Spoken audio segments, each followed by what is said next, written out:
سورہ زخرف کی آیت نمبر 57 سورہ زخرف کا 6واں رکوع اور 25ویں پارے کا 12واں رکوع۔ اللہ رب العالمین نے ارشاد فرمایا وَلَمَّا ضُرِبَ ابْنُ مَرْيَمَ مَثَلًا،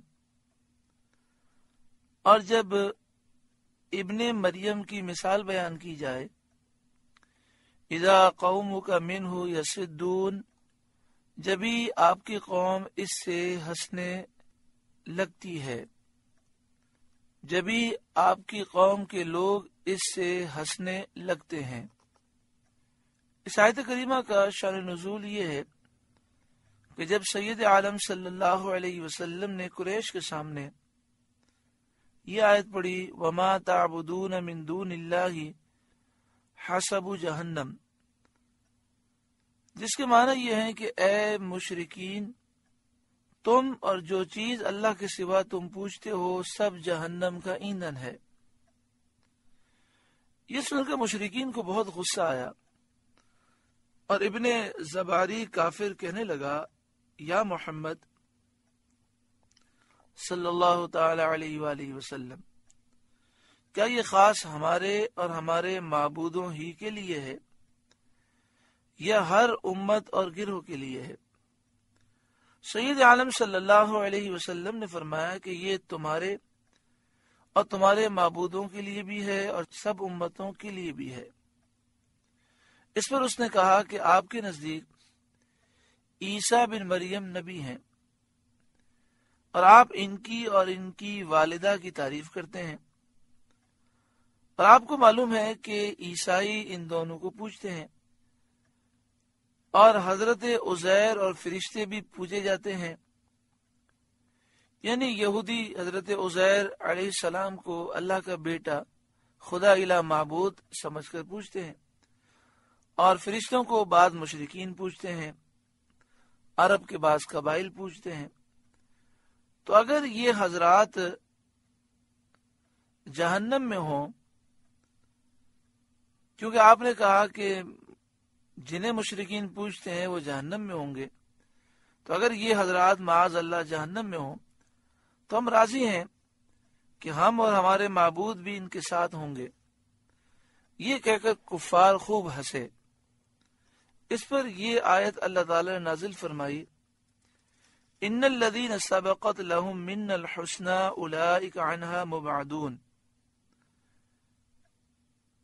اور یہ آیت نازل ہوئی وَلَمَّا ضُرِبَ ابْنُ مریم، جس کا مطلب یہ ہے کہ جب ابن زباری نے اپنے معبودوں کے لیے حضرت عیسیٰ بن مریم کی مثال بیان کی کہ نصارہ انہیں پوچھتے ہیں، تو قریش اس بات پر ہنسنے لگے۔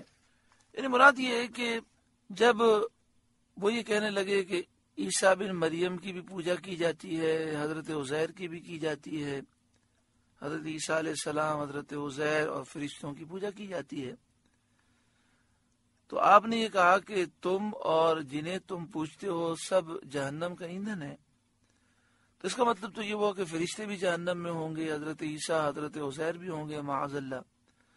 تو ہمیں بڑی خوشی ہوگی کہ ہم بھی ان کے ساتھ ہوں گے، ہمارے بت بھی ان کے ساتھ ہوں گے۔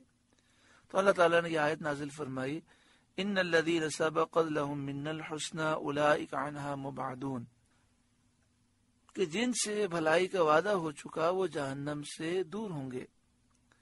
یعنی یہ فرشتے، حضرت عزیر، حضرت عیسیٰ علیہ السلام اللہ کے نیک بندے ہیں، تو وہ ہرگز جہنم میں داخل نہ ہوں گے، بلکہ جن مشرکوں نے ان کی پوجا کی وہ جہنمی ہیں۔ یہاں تو مراد بت ہے کہ بت بھی جہنم میں جائیں گے اور بتوں کے پجاری بھی جہنم میں جائیں گے۔ تو یہاں پر اسی واقعے کی طرف اشارہ ہے کہ وَلَمَّا ضُرِبَ ابْنُ مَرْيَمَ مَثَلًا، اور جب ابن مریم کی یعنی عیسیٰ علیہ السلام کی مثال بیان کی جائے، اِذَا قَوْمُكَ مِنْهُ يَصِدُّونَ، جبھی تمہاری قوم اس سے ہنسنے لگتی ہے، یہ لوگ ہنسنے لگتے ہیں۔ اس کا مطلب یہ ہے کہ جب ابن زباری نے اپنے معبودوں کے لیے حضرت عیسیٰ بن مریم کی مثال بیان کی اور حضور صلی اللہ علیہ وآلہ وسلم سے جھگڑا کیا کہ دیکھیں عیسائی عیسیٰ علیہ السلام کو پوچھتے ہیں، تو قریش اس کی بات سن کر ہنسنے لگے. وقالو، اور وہ کہتے ہیں، آلہتنا خیر ام ہو، کیا ہمارے معبود بہتر ہیں یا وہ، یعنی حضرت عیسیٰ علیہ السلام بہتر ہیں کہ ہمارے معبود. مطلب یہ تھا کہ آپ کے نزدیک حضرت عیسیٰ علیہ السلام بہتر ہیں، تو اگر معاذ اللہ وہ جہنم میں ہوئے تو ہمارے معبود یعنی بت بھی ہوا کریں، کچھ پرواہ نہیں. اس پر اللہ تعالیٰ فرماتا ہے ما ضربوہ لک الا جدلا، انہوں نے آپ سے یہ نہ کہی مگر ناحق جھگڑے کو، یعنی یہ بات انہوں نے ناجائز طور پر جھگڑا کرنے کے لیے یہ بات کہی، یہ جانتے ہوئے کہ وہ جو کچھ کہہ رہے ہیں غلط ہے، باطل ہے. آیت کریمہ میں انکم وما تعبدون من دون اللہ سے صرف بت مراد ہیں. حضرت عیسیٰ، حضرت عزیر اور فرشتے کوئی مراد نہیں لیے جا سکتے. ابن زباری عرب تھا، عربی زبان کا جاننے والا تھا. یہ اس کو خوب معلوم تھا کہ ما تعبدون میں جو ما ہے اس کے معنی چیز کے ہیں. اس سے مراد وہ چیزیں ہوتی ہیں جن میں عقل نہیں ہوتی. غیر ذویل عقول مراد ہیں، جیسے لکڑی، پتھر وغیرہ. تو یہاں پر ان بتوں کا ذکر ہے جو لکڑی، پتھر، سونے، چاندی وغیرہ کے بنتے ہیں، لیکن باوجود اس کے اس کا زبان عرب کے اصول سے جاہل بن کر حضرت عیسیٰ اور حضرت عزیر اور فرشتوں کو اس میں داخل کرنا، یہ صرف اور صرف جان بوجھ کر باطل بحث کرنا ہے، جہالت کا اظہار کرنا ہے. آگے ارشاد فرمایا بل ہم قوم خصمون، بلکہ وہ ہیں ہی جھگڑالو لوگ، باطل کو جاننے کے باوجود باطل کے لیے جھگڑا کرتے ہیں. اب حضرت عیسیٰ علیہ السلام کی نسبت ارشاد فرمایا جاتا ہے ان ہوا الا عبد انعمنا علیہ، وہ تو نہیں مگر ایک خاص بندے جن پر ہم نے احسان فرمایا، یعنی حضرت عیسیٰ علیہ السلام اللہ کے خاص بندے ہیں. ان کو نبوت عطا فرما کر اللہ تعالیٰ نے ان پر خاص احسان فرمایا. وَجَعَلْنَاهُ مَثَلًا لِبَنِي اسرائیل، اور انہیں ہم نے بنی اسرائیل کے لیے عجیب نمونہ بنایا، عجیب مثال بنایا، یعنی اپنی قدرت کی مثال بنایا، اپنی قدرت کا عجیب نمونہ بنایا کہ بغیر باپ کے پیدا کیا. وَلَوْ نَشَاءُ لَجَعَلْنَا مِنْكُمْ مَلَائِكَةً فِي الْأَرْضِ يَخْلُفُونَ، اور اگر ہم چاہتے تو زمین میں تمہارے بدلے فرشتے بساتے، یعنی اے اہل مکہ ہم تمہیں ہلاک کر دیتے اور تمہارے بجائے زمین میں فرشتے بساتے جو ہماری عبادت کرتے، اطاعت کرتے. وَإِنَّهُ لَعِلْمٌ لِلسَّاعَةِ، اور بے شک عیسیٰ قیامت کی خبر ہیں، یعنی حضرت عیسیٰ علیہ السلام کا آسمان سے اترنا قیامت کی نشانیوں میں سے ایک نشانی ہے. قرب قیامت میں یہ نازل ہوں گے. فَلَا تَمْتَرُنَّ بِهَا وَاتَّبِعُونَ، تو ہرگز قیامت میں شک نہ کرنا اور میری پیروی کرنا، یعنی میری ہدایت و شریعت کا اتباع تم کرو اور قیامت میں ہرگز شک نہ کرو، قیامت ضرور واقع ہوگی. ھذا صراط مستقیم، یہ سیدھی راہ ہے. ولا یصدنکم الشیطان، اور ہرگز شیطان تمہیں نہ روک دے، یعنی شیطان تمہیں شریعت کی پیروی سے نہ روکے، قیامت پر یقین لانے سے نہ روکے، دین الہی پر قائم رہنے سے شیطان تمہیں نہ روکے، یعنی شیطان کی باتوں میں نہ آنا. انہ لکم عدو مبین، بے شک وہ تمہارا کھلا دشمن ہے. ولما جاء عیسیٰ بالبینات، اور جب عیسیٰ روشن نشانیاں لائے، یعنی اپنے معجزات آپ لے کر آئے، قال، آپ نے فرمایا، قد جئتکم بالحکمہ، میں تمہارے پاس حکمت لے کر آیا، یعنی نبوت لے کر آیا، انجیل لے کر آیا جس میں اللہ کے احکام ہیں، وَلِأُبَيِّنَ لَكُمْ بَعْدَ الَّذِي تَخْتَلِفُونَ فِيهِ، اور اس لیے میں تم سے بیان کر دوں بعض وہ باتیں جن میں تم اختلاف رکھتے ہو، یعنی توریت کے جن احکام میں تم اختلاف رکھتے ہو وہ میں واضح بیان کر دوں تاکہ تم پر حق ظاہر ہو جائے۔ فَاتَّقُوا اللَّهَ وَأَطِیعُونِ، تو اللہ سے ڈرو اور میرا حکم مانو۔ ان اللہ هو ربی وربکم، بے شک اللہ میرا رب اور تمہارا رب ہے، بے شک اللہ میرا رب ہے اور تمہارا رب ہے۔ فاعبدوہ، تو اسی کی عبادت کرو۔ ھذا صراط مستقیم، یہ سیدھی راہ ہے۔ حضرت عیسیٰ علیہ السلام کا کلام مبارک یہاں مکمل ہوا۔ آگے عیسائیوں کے شرک کا بیان فرمایا جاتا ہے۔ فاختلف الاحزاب من بینہم، پھر وہ گروہ آپس میں مختلف ہو گئے، یعنی حضرت عیسیٰ علیہ السلام کے بعد یہ لوگ مختلف ہو گئے۔ ان میں سے کسی نے کہا کہ عیسیٰ خدا تھے، کسی نے کہا خدا کے بیٹے، کسی نے کہا تین میں سے تیسرے۔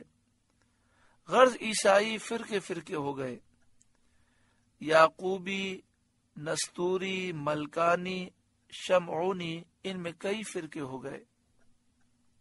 فویل للذین ظلموا من عذاب یوم علیم، تو ظالموں کی خرابی ہے ایک دردناک دن کے عذاب سے۔ یعنی جن ظالموں نے حضرت عیسیٰ علیہ السلام کے بارے میں یہ کفریہ باتیں کہیں، کل بروز قیامت انہیں سخت ترین عذاب ہوگا۔ هل ينظرون الا الساعة، کاہے کے انتظار میں ہے مگر قیامت کے، ان تأتیہم بغتہ، کہ ان پر اچانک آ جائے، وہم لا یشعرون، اور انہیں خبر نہ ہو۔ الاخلاء یومئذ بعضهم لبعض عدو، گہرے دوست اس قیامت کے دن ایک دوسرے کے دشمن ہوں گے۔ الا المتقین، مگر پرہیزگار، یعنی دینی دوستی اور وہ محبت جو اللہ تعالی کے لیے ہے باقی رہے گی۔ حضرت علی مرتضی رضی اللہ تعالی عنہ سے اس آیت کی تفسیر میں مروی ہے، آپ نے فرمایا دو دوست مومن اور دو دوست کافر۔ مومن دوستوں میں ایک مر جاتا ہے تو بارگاہ الہی میں عرض کرتا ہے، یا رب فلاں مجھے تیری اور تیرے رسول کی فرما برداری کا اور نیکی کرنے کا حکم کرتا تھا اور مجھے برائی سے روکتا تھا اور خبر دیتا تھا کہ مجھے تیرے حضور حاضر ہونا ہے۔ یا رب اس کو میرے بعد گمراہ نہ کر اور اس کو ہدایت دے جیسی میری ہدایت فرمائی، اور اس کا اکرام کر جیسا میرا اکرام فرمایا۔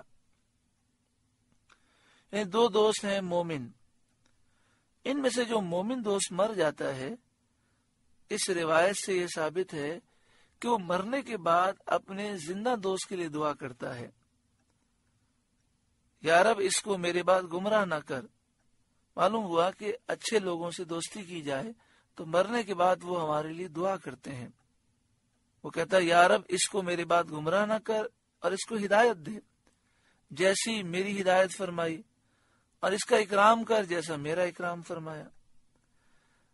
جب اس کا مومن دوست مر جاتا ہے تو اللہ تعالیٰ دونوں کو جمع کرتا ہے اور فرماتا ہے کہ تم میں ایک دوسرے کی تعریف کرے، تو ہر ایک کہتا ہے کہ یہ اچھا بھائی ہے، اچھا دوست ہے، اچھا رفیق ہے۔ سبحان اللہ، اللہ ایسے نیک صالح دوست ہمیں بھی نصیب فرمائے۔ اور دو کافر دوستوں میں سے جب ایک مر جاتا ہے تو دعا کرتا ہے، یا رب فلاں مجھے تیری اور تیرے رسول کی فرمانبرداری سے منع کرتا تھا، برائی کا حکم دیتا تھا، نیکی سے روکتا تھا، اور خبر دیتا تھا کہ مجھے تیرے حضور حاضر ہونا نہیں۔ تو اللہ تعالیٰ فرماتا ہے کہ تم میں سے ہر ایک دوسرے کا ذکر کرے، تو ان میں سے ایک دوسرے کو کہتا ہے یہ برا بھائی ہے، برا دوست ہے، برا رفیق ہے۔ سورہ زخرف کا چھٹا رکوع مکمل ہوا۔ اللہ تعالیٰ اس رکوع کے نور سے ہمارے قلوب کو روشن منور فرمائے، اور جو برے دوست ہیں، خاص طور پر کافر، مشرک، یہودی، عیسائی، ہندو، بدعقیدہ، بد مذہب، ان دوستوں سے اللہ تعالیٰ ہمیں ہمیشہ کے لیے دوری عطا فرمائے، اور جو نیک صالح ہیں، جو خود بھی نیک ہیں اور ہمیں نیکی کی طرف لے جاتے ہیں، خود بھی نبی اکرم صلی اللہ علیہ وآلہ وسلم سے محبت کرتے ہیں، کھڑے ہو کر عقیدت محبت سے صلاۃ و سلام پڑھتے ہیں، حضور کا نام سن کے چومتے ہیں، حضور سے عشق و محبت کرتے ہیں، اور دوسروں کو بھی اس کی تلقین کرتے ہیں، اللہ تعالیٰ ایسے ہمیں دوست عطا فرمائے۔ آمین بجاہ سید المرسلین صلی اللہ علیہ وآلہ وسلم۔